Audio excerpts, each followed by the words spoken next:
What if I told you that in the span of 1 week, a new world war was declared, not between countries, but between tech giants, that Hollywood was just handed its eviction notice, and that Tony Stark's Jarvis is no longer science fiction? I just listened to the Moonshots podcast episode on OpenAI's new device in development, and my mind is absolutely blown. They broke down the most insane week of AI announcements I have ever seen. We're not talking about small updates here. We're talking about fundamental, bet-the-company moves that are going to change everything. Let's get into the biggest moments. OpenAI to buy AI device startup from Apple's Johnny Ive for $6.5 billion. It's funny, in this entire AI battle, I've never been a Sam Altman fanboy until now. The first thing he does is he launches a product that competes directly with Perplexity, tries to take over search, and declares war against Google in search. Next thing he does is he goes and gets Johnny Ive and says, okay, now I'm gonna start building devices. VEO 3 grand slam home run. The future of media is going to completely flip, where it's on demand. Like, this is what I want to see created on the fly for me. Curious as to how people are going to use it at a personal level. But will I really use it to generate my own entertainment? Hollywood is decimated. I think continue to exist in 2 or 3 years from now. Okay, let's pause right there. Sam Altman and OpenAI aren't just building AI models anymore. This is a strategic assault on the entire tech establishment. For $6.5 billion, he's buying a no-revenue startup just to get Apple's legendary designer, Johnny Ive. Why? To build an AI-first device. He's not trying to make a better app for the iPhone. He's trying to build the device that makes the iPhone obsolete. First, he declares war on Google search, and now he's coming for Apple's hardware. This isn't just a chess move. It's flipping the entire board over. The audacity is just staggering. Bottom line, sort of Google stole the week, at least for a little bit.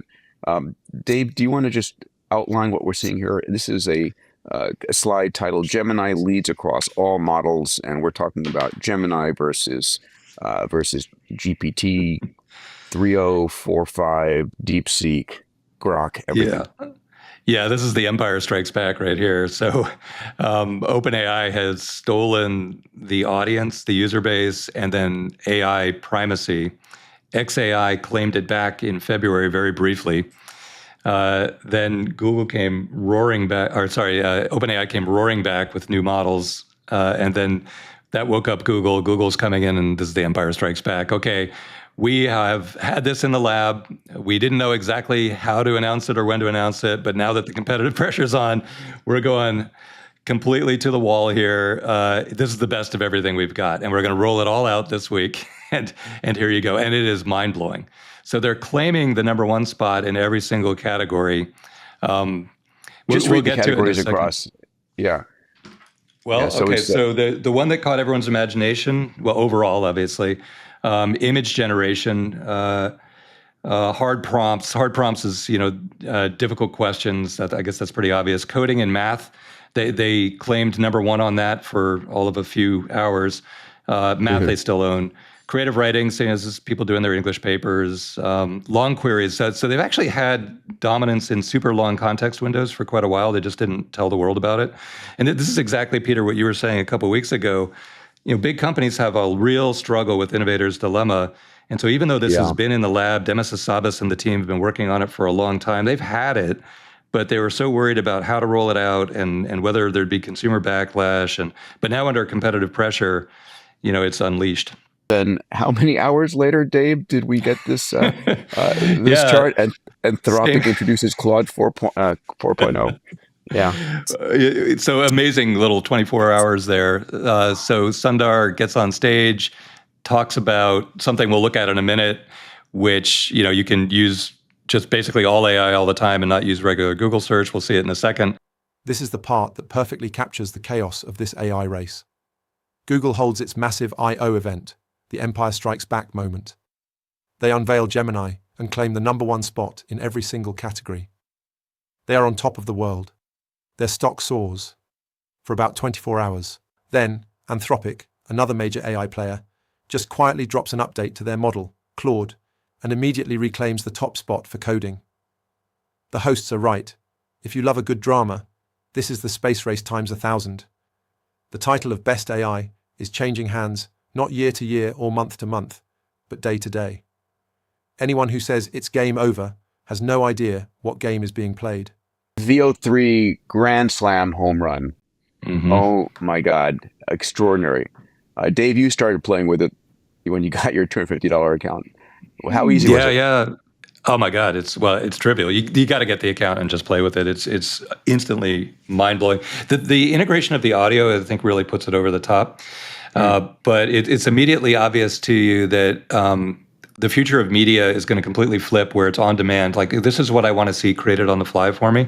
And as soon as, every time you do a VO3, it's clipped at 8 seconds, and you immediately want a full feature length movie. And you're like, well, why can I only get 8 seconds?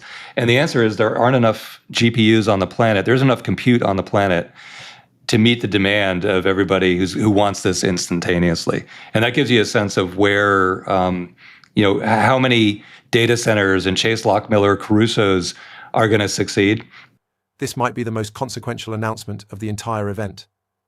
Google's VEO. It's their new text-to-video model, and the results are just unreal.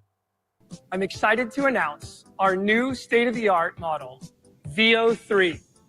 VEO3 comes with native audio generation. That means that VEO3 can generate sound effects, background sounds, and dialogue. They left behind a ball today. It bounced higher than I can jump. What manner of magic is that? This ocean, it's a force, a wild, untamed mind. Based on our collaboration with the creative community, we've been building a new AI filmmaking tool for creatives. We're calling it Flow, and it's launching today. Let me show you how it works. These are my ingredients: the old man and his car. We make it easy to upload your own images into the tool. It lets you extend a clip too, so I can get the perfect ending that I've been working towards. The hosts call it a Grand Slam home run, and that feels like an understatement. The implications are terrifying and exhilarating. Forget waiting a year for the next season of your favorite show. In the near future, you'll be able to just prompt your AI. Create a new, feature-length Star Wars movie in the style of the original trilogy, but make Luke a conflicted anti-hero. It sounds insane, but this technology is the foundation for that reality. The entire business model of Hollywood and all curated media is on the verge of being completely upended by on-demand, personalized, AI-generated content. This is, for me, the materialization of Jarvis. I want to play this. Look at this, and then let's talk about holy shit moments and how this is going to change our lives. Can you go on YouTube and find a video for how to fix that? Of course. I'm opening YouTube now. This looks like a good video. Place a rubber band over the head of the screw. Oh, nice. Press down firmly. Can you go through my emails with the bike shop and find which size hex nut I need? Sure. According to the email from Bicycle Habitat, you need a 3/8" hex nut for your sprocket. I've highlighted the correct bin for you. It seems like I need a spare tension screw. Can you call the nearest bike shop and see what they have in stock? Yep. Calling them now. I'll get back to you with what they have in stock. I think my brake pads are wearing down. Can you check the manual again and see if it talks about them anywhere? According to the manual, if you look on page 24... Do you want to get lunch? Yeah, give me 5 minutes. Can you finish what you were saying? As I was saying, if you look on page 24, section 2, you'll see how to replace the brake pads. Hey, any updates on that call? Yep, I just got off of the bike shop. They confirmed they have your tension screw in stock. Would you like me to place a pickup order? Could you show me some examples of dog baskets I can put on my bike?